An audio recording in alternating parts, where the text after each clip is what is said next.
So, jealousy is not your issue. And if you don't believe me, stick around and I'll explain why.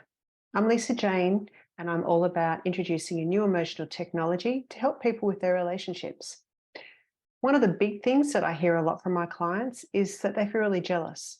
The jealousy like eats them up and they can't stop telling themselves a story about what their partner's getting up to, what they're doing. They get really suspicious. They pick up their phone, they're searching their phone. They might even put on tracker on their phone. They're accusing their partner of things. Now, this can be very, very toxic. And most people realize that this doesn't feel good. It feels toxic, right? It feels yucky on the inside. And when you're feeling jealous of someone, it's really hard to love them. So you've stepped out of the love and you've stepped into something else that is way beyond love. And it doesn't help. It doesn't help you create the relationship that you really want to have, which is a relationship of love and connection and being on the same page. And there's that word, trust. Trust, because jealousy is actually a lot about trusting yourself, even more so than trusting the other person. So let's pick this all apart and let's have a chat about what jealousy actually is. Now, I bang on all the time about new emotional technology because I really believe that the way we've been taught to do our emotions creates the very things that we don't like, which is lack of trust, jealousy, disconnection, separation between the other person, not feeling connected, not feeling happy, feeling resentful, because we're not actually taught how to deal with the things that are underneath the feelings that are creating an issue in our relationship. So, coming back to jealousy, if I feel jealous, I'll stop for a minute and I'll go, okay, I'm feeling jealous. And this is like the way to do your feelings. Something that you probably haven't been taught. Maybe you have, but let's go with it. So I'm feeling jealous. Why am I feeling jealous? Like for me, jealousy is a symptom of something else. I'm asking my body, why am I feeling jealous? And I'm saying to myself things like, well, why wouldn't I be jealous? Because it appears that my partner is out with another woman, or I had this experience when I was a child. My dad was unfaithful to my mum. So why wouldn't I feel jealous? Why wouldn't I feel afraid that my partner's going to repeat the same behavior? Because I've had feeling experiences of that in the past. And in fact, what's happening now is that they're being activated. And when I say activated, you might say triggered, but I don't say triggered because to me, triggered is like, and who wants to deal with that? Nobody. But if I say activated, I'll actually go looking for what's being activated here.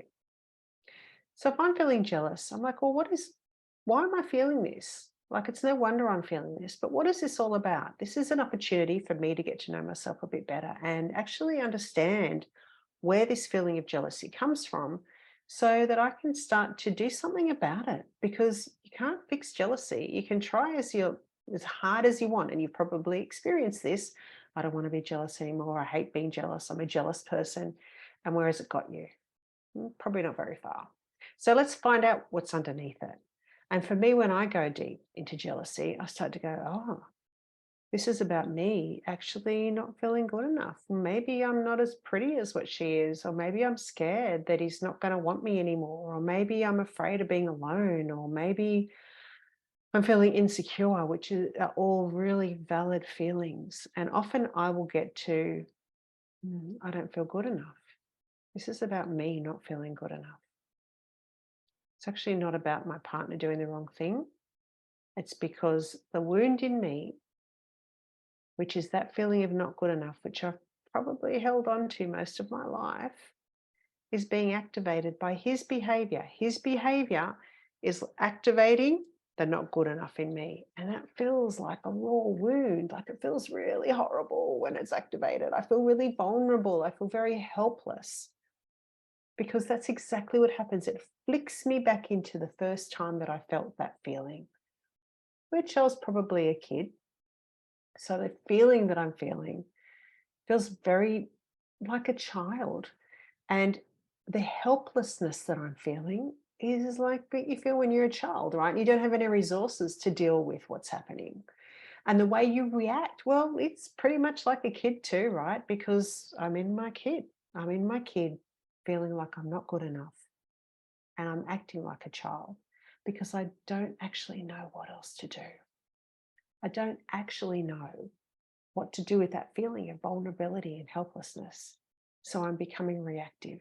And I think that if I change my partner and the situation, I will feel better.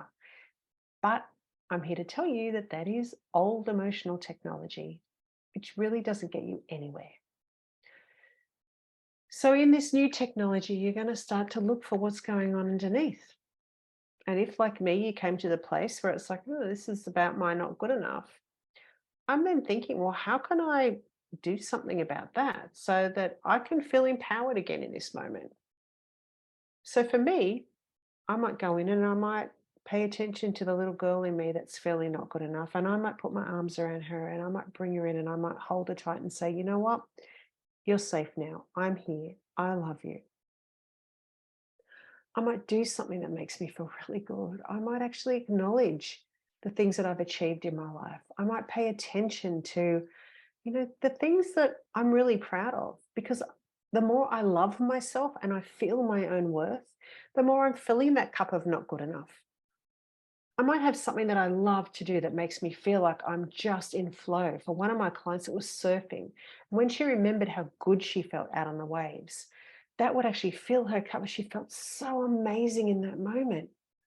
And the fuller she got, and the more empowered she felt, and the more whole she felt in that moment from remembering the feeling of doing something that really made her feel great.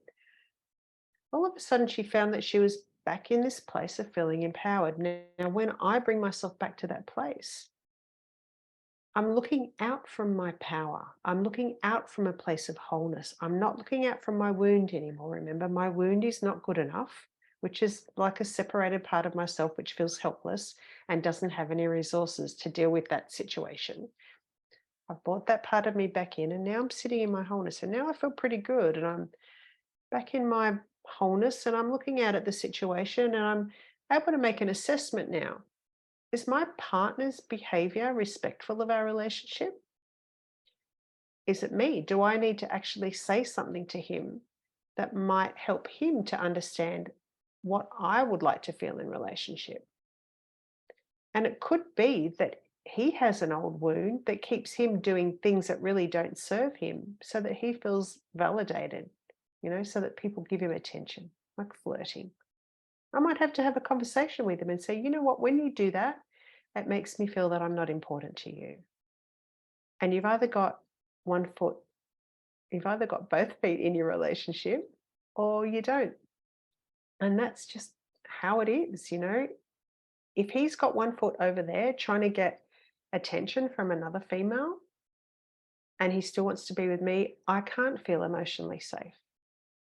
So I need to explain to him that in order for me to feel emotionally safe and to be more loving and for him to feel more love from me and deeper connection, I have to feel emotionally safe. And that behavior doesn't serve him and doesn't serve me. So then you can have a chat about it.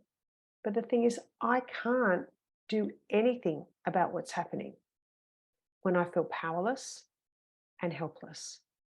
So my first job is to bring myself back into being in alignment with who I really am, with that knowing place, that wise place in me that actually feels great, feels empowered. I'm bringing that little wounded part of me back in as well so that I can feel like, okay, now I need to work out what I have to do about this situation. And now I can actually see red flags if there are any. And I can start to think about, what do I need to do for me? How can I stop putting myself in a position to be hurt? How can I support my own emotional well-being? And sometimes I might have to make pretty hard decisions. But the thing is, the more I do that process, the easier those decisions become because I'm feeling so empowered in me and I'm feeling my own value. So I'm not willing to settle for a relationship that really doesn't support me, that doesn't feel good. Because the truth is that those relationships, they don't get better over time. They don't change. In fact, the dynamics get worse and worse and worse over time. but I need to be in my power to make decisions that are clear, that are effective, and that I can communicate in a way that actually creates the results that I want. And I can't do that while I'm being activated in my inner child. So, jealousy is not really jealousy. It's got to do with something else that's being activated in you. And if you go address that first, you can bring yourself back to feeling empowered, which means you can see the reality of what's really going on and step out of reaction. And that means you're more likely to get the results that you want.